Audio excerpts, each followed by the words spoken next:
Good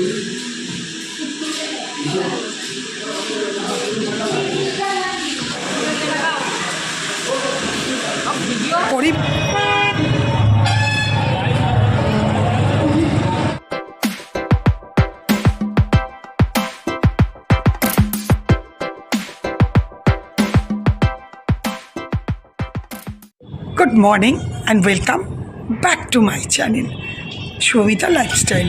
আমি সৌমিতা বলছি। খুব বিজির মধ্যে চলছে, বুঝতেই পারছো, আমি ভিডিও ছাড়তে পারছি না। সো টুকটাক যেটুকু পেরেছি করে রেখেছি, কিন্তু এডিটিং করার সময় এখানে হচ্ছে না, সাউন্ড দিতে হবে, লোকজন আছে। তো ঠিক আছে, চলো দুটো দিন তো কেটে গেল। আসল মেন দিন ঘাট কামানো শ্রাদ্ধ কেটে গেল, আর আজকে হচ্ছে নিয়মভঙ্গ, আর কিছু নিমন্ত্রণ আছে আজকে, অনেকই আছে।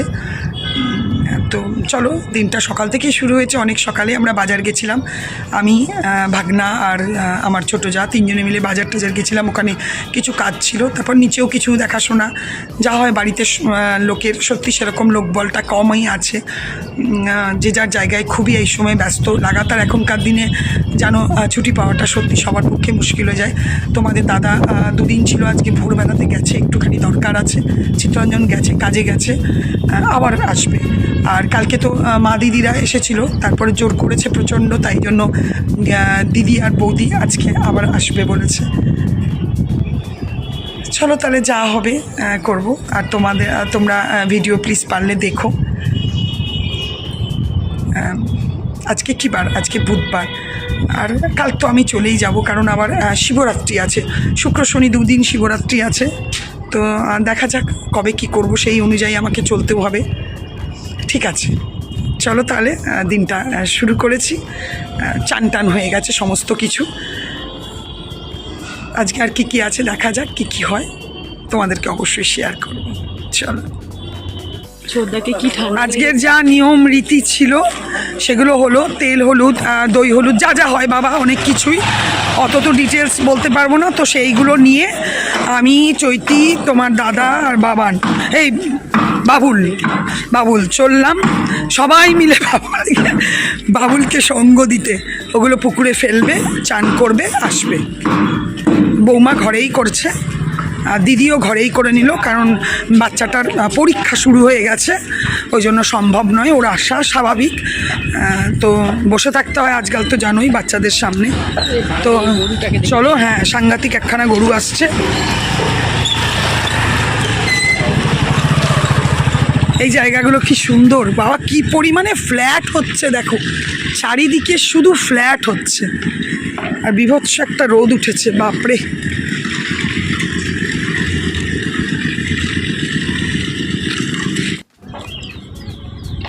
হ্যাঁ, সাবধানে, আস্তে আস্তে সাবধানে নিয়ে কর। ওইদিকে জলের জায়গায় যতটা পারবি নিজেকে একটু ঘটিটা করে ভিজিয়ে নিবি, ওগুলোকে ফেলে তারপরে হ্যাঁ ঘটিটা করে ভিজিয়ে নে যতটা পারবি নিজেকে। হ্যাঁ,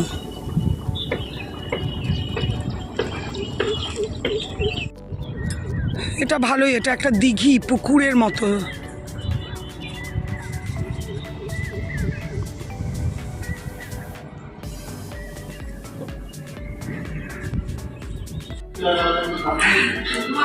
চলো, একটু সামান্য করে একটা শাড়ি পরে নিয়েছি।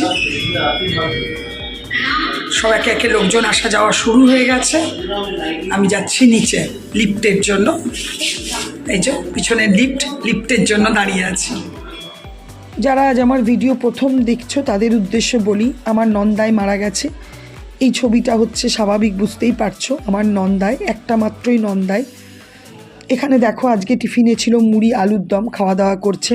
এটা আমার ছোট জায়ের দিদি, আর এটা হচ্ছে বৌদি, আর এটা আমার ভাগনা দাঁড়িয়ে আছে, ওরা খাচ্ছে, সেই জন্য আমিও এখানে বসে আছি।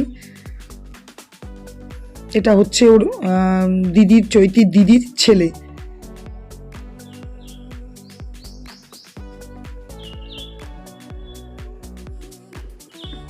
ওই যে দূরে হচ্ছে ভাগনার বউ। দেখি তুমি কিছু করো, তুমি পোস্টটা দাও। ও 2 মিনিট হবে, খেলো একটু ঘোরো। হ্যাঁ হ্যাঁ বাহ, আর হাত ধরে ঘোরো, গোল করে ঘোরো।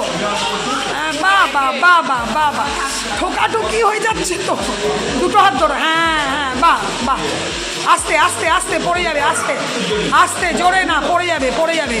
বাহ। এই যে ভদ্রমহিলা হচ্ছে আমার মাস্তুতো বৌদির মা, ওর ভাই, ভাইয়ের বউ, বাচ্চা সব এসছে। এটা ভাইয়ের বউ না, এটা ভাইয়ের বউ, তার বাচ্চা সবাই এসেছে। এই ফ্ল্যাটেই ওরা আগে ছিল, এখন এখান থেকে চলে গেছে। ভালো লাগলো বেশ, ওদের সাথেও দেখা হলো। এখানে সব খাওয়ার ব্যাচ বসে গেছে, এগুলো ম্যাক্সিমাম সবাই ফ্ল্যাটের লোকই খাচ্ছে। এখানে দেখো আমার খুড়তুতো দেওর, ভাসুর, একজন এখানকারই ভদ্রলোক, আমার দুই জা, আমার এক ননদ, সবাই বসে আছে। এদিকে দেখো আমার দিদি বৌদি বসে আছে।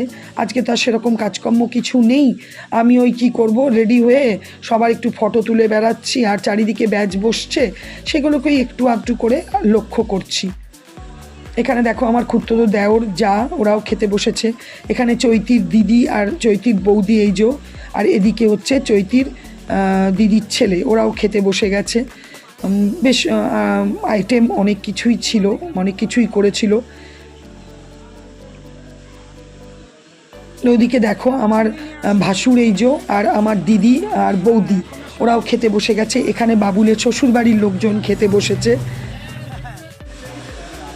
এখানে দেখো রান্নার জায়গাটা, আমি এখানে ননদ আর শাশুড়ির জন্য খাবার নিতে এসেছি। আইটেম প্রচুর ছিল, তোমাদেরকে একে একে আমি আইটেমগুলো বলে দিচ্ছি। ছিল বাদাম দিয়ে শাক ভাজা। এখানে আগে দেখে নাও আমার ছোট দেওর, মানে আমার দেওর, যা আর বাবান বসে আছে, গল্প করছে। আর এই যে আমার খুড়তুতো দেওর, এই যে তোমাদের দাদা বসে আছে। আইটেম ছিল শাক দিয়ে, বাদাম দিয়ে শাক ভাজা, শুক্তো, ভেটকি মাছ ফ্রাই, প্রথমে ঘি দিয়েছিল, তারপরে স্যালাড, মুগের ডাল, চিপস, এঁচোড় চিংড়ি, চিংড়িগুলো বেশ বড় সাইজের ছিল, কাতলা কালিয়া, বেশ প্রচুর আইটেম ছিল। আর কি কি ছিল যেন, দই, মিষ্টি, দু রকমের মিষ্টি ছিল, ভালো ভালো আমের চাটনি, দই, সব কিছুই ছিল। খাওয়া দাওয়া বেশ ভালোই হলো। আমরাও এখানে যে দেখতেই পাচ্ছ খেতে বসে গেছি। বেশ অনেকক্ষণ পর তোমাদের সামনে আবার এসেছি, সন্ধে হয়ে গেছে। এটা হচ্ছে আমার মানে ভাগনার দোকান। রেডি হয়ে এসেছি, যাবো একটু এখানের শ্যাম মন্দির দেখতে। জানি আর যাওয়া হবে না, কেন কাল আমি চলে যাব। এই দেখো বেরিয়ে গেছি রাস্তায়, অটো করে নামলাম। এবার একটু তো হেঁটে যেতে হবে। মন্দিরটা তোমাদের সাথে যেটুকু পারবো শেয়ার করব। এটা হচ্ছে মারোয়ারিদের শ্যাম মন্দির, ওরা তৈরি করেছে, সবাই এখন জেনেই গেছো। রানীগঞ্জে মানে দারুণ তৈরি করেছে, প্রচুর প্রচুর কোটি কোটি টাকার খেল। খাটু শ্যাম মন্দির তোমরা দেখো, যেটুকু পেরেছি আমি তোমাদের সাথে শেয়ার করেছি। তোমরা প্লিজ একটু ভিডিওটা দেখো, তাহলে ভালো লাগবে। লাইটিং তো দেখবার মতো, কন্টিনিউয়াস ক্ষণে ক্ষণে লাইটিং চেঞ্জ হচ্ছে, বেশ ভালো লাগছে। সিঁড়িটা দেখো কি সুন্দর। কিন্তু আমি এত ভিড়, প্রচণ্ড ভিড়, সন্ধে হলেই একদম এই মন্দিরটা দেখার জন্য মেলা লেগে যাচ্ছে, তাই আমি কোনো রকম কোনো ভালোভাবে কিছু তোমাদেরকে দেখাতে পারিনি। যেটুকু পেরেছি তোমাদের সাথে শেয়ার করেছি। এই দেখো, বুঝতেই পারছো ক্ষণে ক্ষণে মন্দিরটার লাইট চেঞ্জ হচ্ছে, বেশ ভালো লাগছিল। আর খুব বেশি একটা ডিটেলস করে দেখাতে গেলে আমার ভিডিওটা বেশ বড়ও হয়ে যাচ্ছিল, সেই জন্য আমি কোনোদিনও একদিন দিনে এসে যখন ফাঁকা থাকে তখন দেখাবো। নিখুঁত কারুকার্য করা, সবার হাতে মোবাইল, সবার মন্দিরটার ছবি তুলছে। এখন ভোগ দেওয়া হচ্ছে বলে মন্দিরটা বন্ধ আছে, পরে তোমাদেরকে আমরা দাঁড়াবো কিছুক্ষণ। ভোগ দেওয়া হয়েছে, এখন কীর্তন গান বাজনা হচ্ছে, পরে অবশ্যই তোমাদেরকে মন্দিরটা দর্শন করাবো। তাই জন্য আমরা এখানেই ঘোরাঘুরি করছিলাম। চারিদিকে খালি ভিড় দেখো, চারিদিকে লোক। এই দেখো আবার একটু পরে ঢুকেছি, এটা আমার দেওরের ছেলেটাকে নিয়ে ঢুকেছি। এই দেখো মন্দিরটা এখন খোলা আছে। এটা হচ্ছে খাটু শ্যাম, মারোয়ারিদের কোনো দেবতা হবে। মানে গণেশটা দেখো পুরো একদম সোনা আর চাঁদি দিয়ে তৈরি। এখানে মানে ম্যাক্সিমাম সবই রূপোর। এই যে দূরে দেখতে পাচ্ছ, এই যে সিংহাসনের মতো করা আছে, এখানে সব নানা রকমের দেবতা আছে, দেখতেই পাচ্ছ। পুরো জিনিসটা কিন্তু রূপোর তৈরি আর নিখুঁত কাজ যাকে বলে, দারুণ কাজ মানে চারিদিকে। তবে খুব সুন্দর করে আমি দেখাতে পারিনি। ব্যাস, মন্দির দর্শন করা হয়ে গেল, এবার আমরা বেরিয়ে পড়ছি। মন্দিরটা খুবই ভালো লাগলো, কিন্তু একটা কথা কি, কাউকে বোঝানো যাবে না কি জিনিস কিভাবে তৈরি নিজের চোখে না দেখলে। মানে আর রানীগঞ্জে যে জায়গাটায় আমার ননদের ফ্ল্যাট, সেই জায়গার আশেপাশে এরকম দেখবার মতো মন্দির এখন অনেক হচ্ছে। পিছনে একটা তৈরি হচ্ছে 3 মাতার, একটা 3 শক্তির মন্দির।